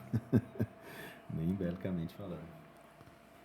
E eu acho que no mais é isso, né, pastor? A gente falou aqui, eu fui conversar com o senhor, parece que é tão fácil. Um bate-papo mais tranquilo. Vai fluindo. Eu nem sei quantas horas que tempo? foi. 1 hora, né? Tem mais de 1 hora, eu acho. Mais de 1 hora. Vai ter os cortes aí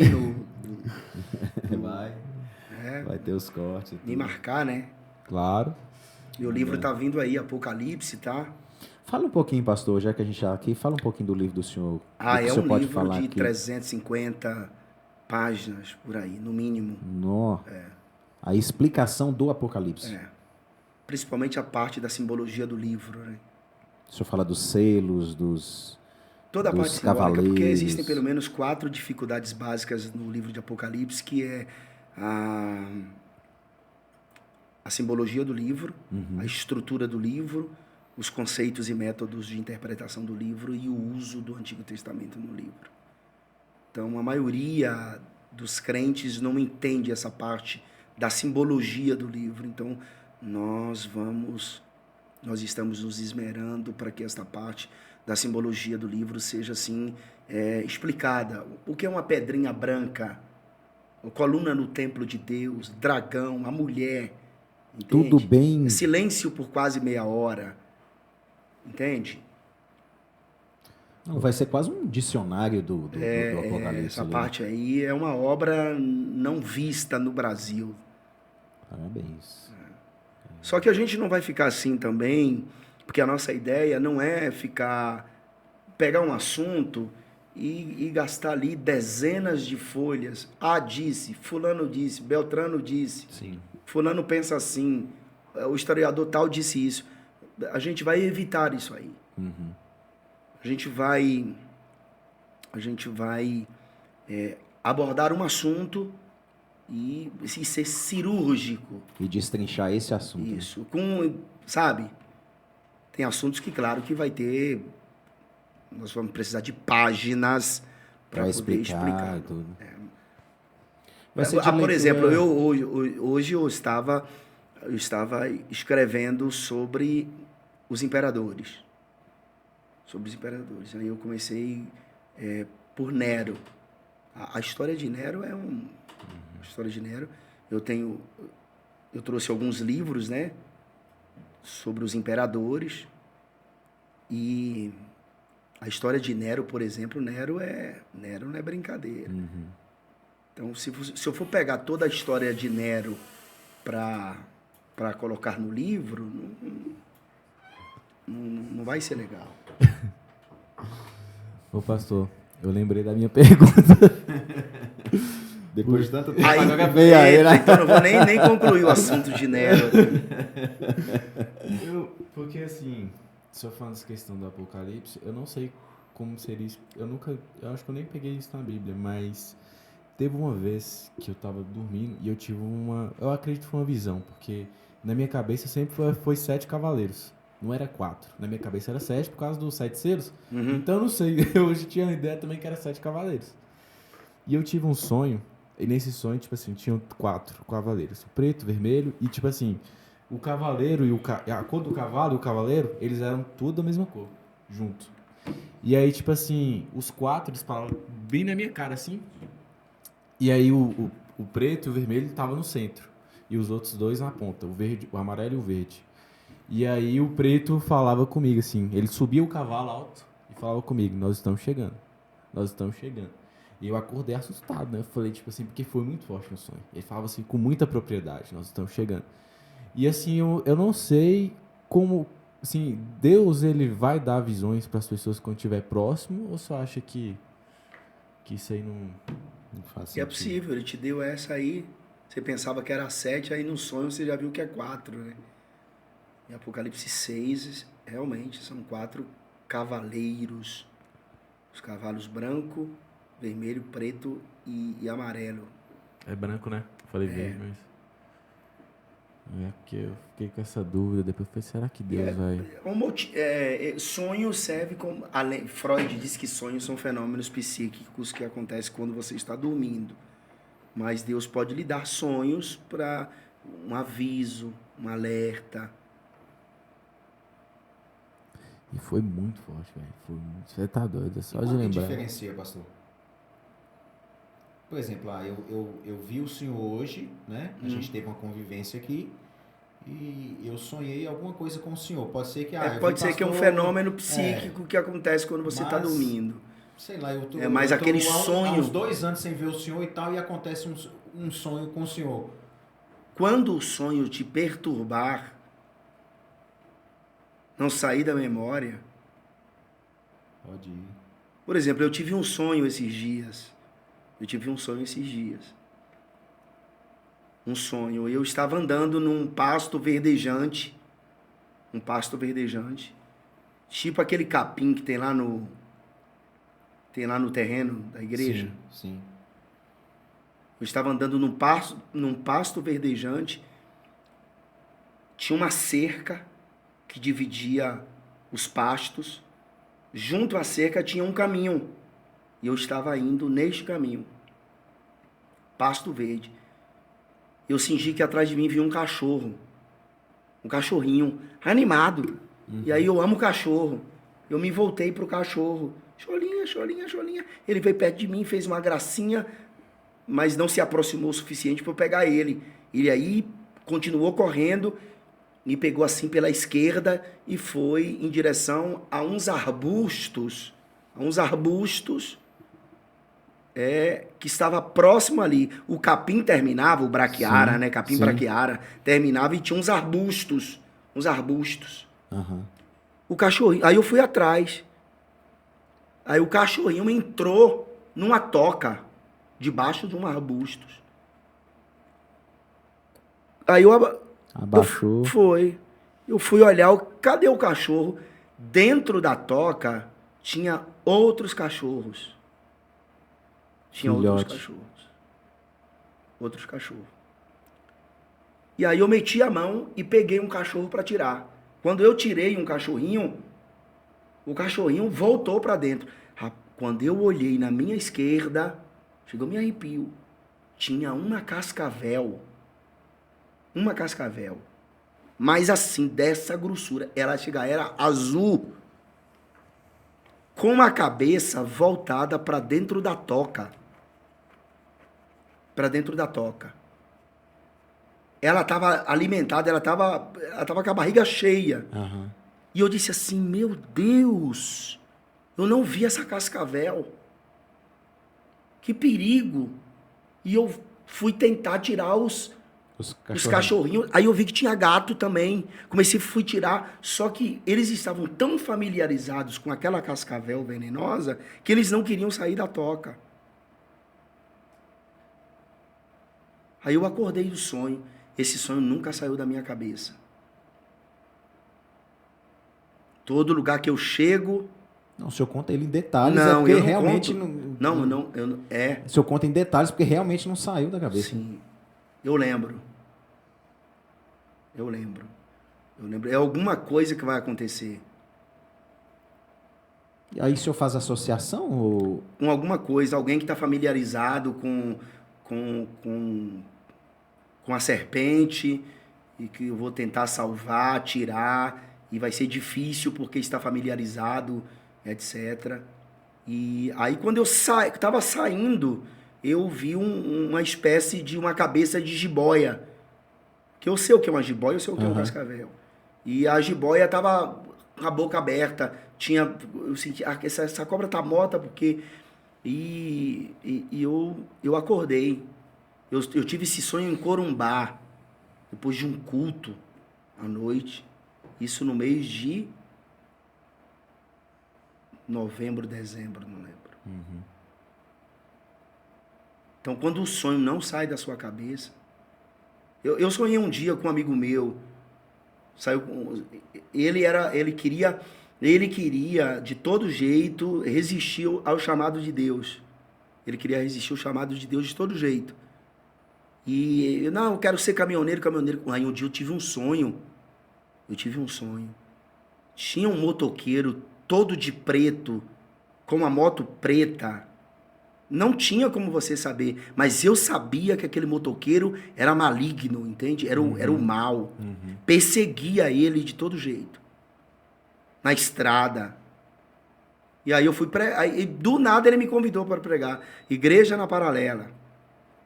Lá em Salvador. Aí após o culto eu falei, rapaz, eu sonhei contigo. Porque a última vez que eu tinha visto ele era pastor num outro setor em Salvador. Aí tinha passado o tempo.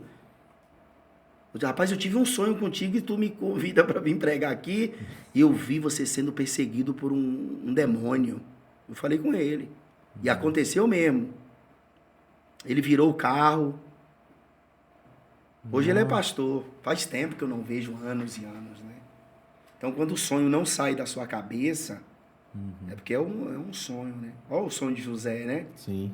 Ó, eu sonhei assim, assim, assim. Aquilo ali foi um sonho que Deus deu para José sonhar. Porque Deus não sonha, né? Deus deu para José. Deus não dorme. Pastor, assim, eu queria despertou essa pergunta na minha cabeça, tipo, se eu falar dessa questão do sonho, né?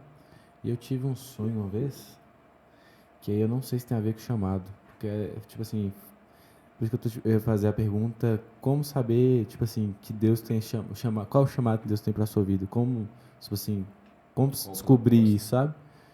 E aí, o sonho, eu até contei pra pai tá aqui.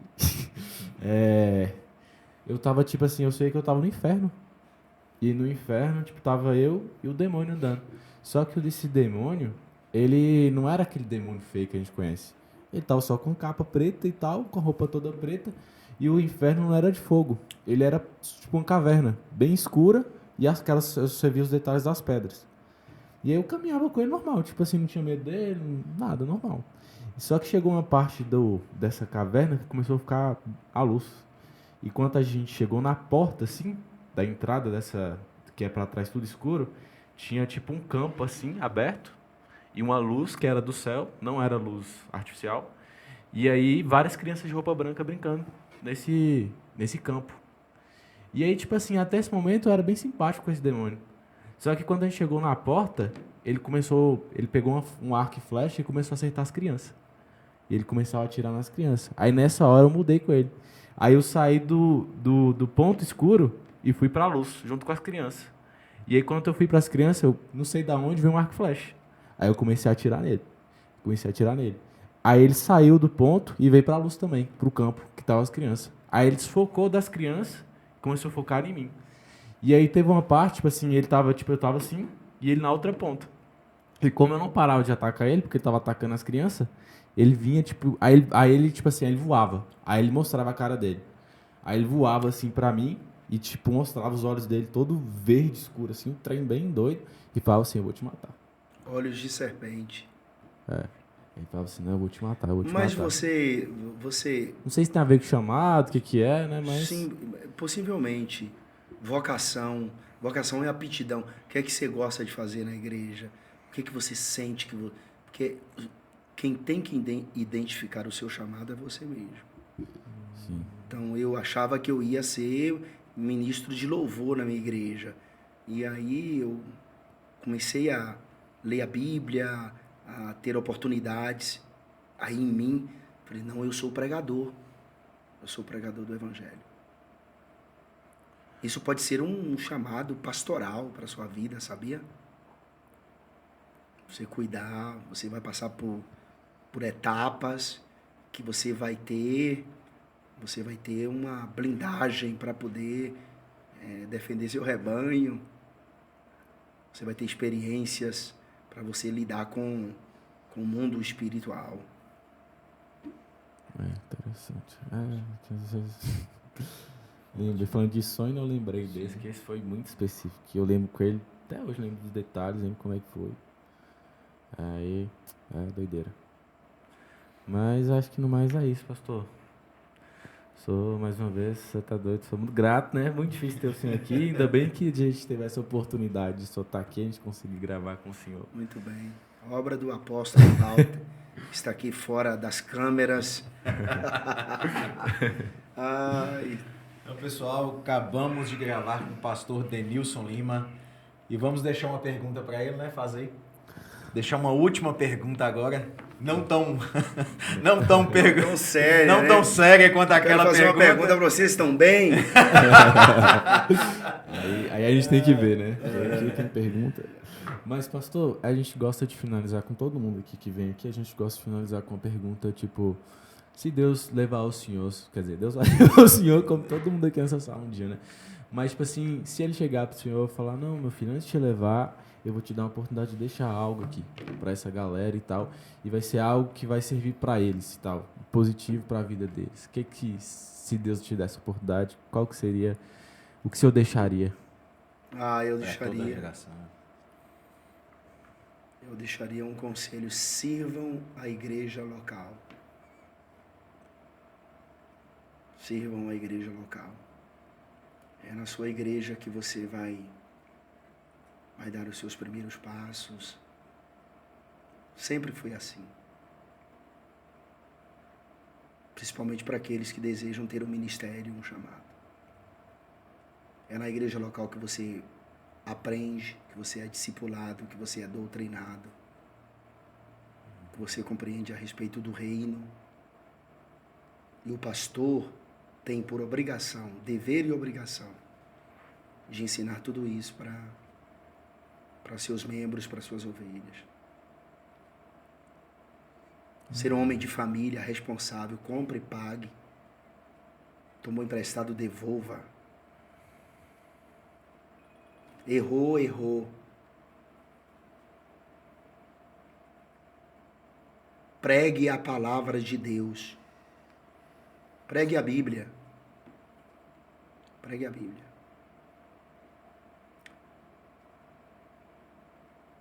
Ame as coisas de cima. Ame as coisas de cima. Seja um bom pai, um bom marido.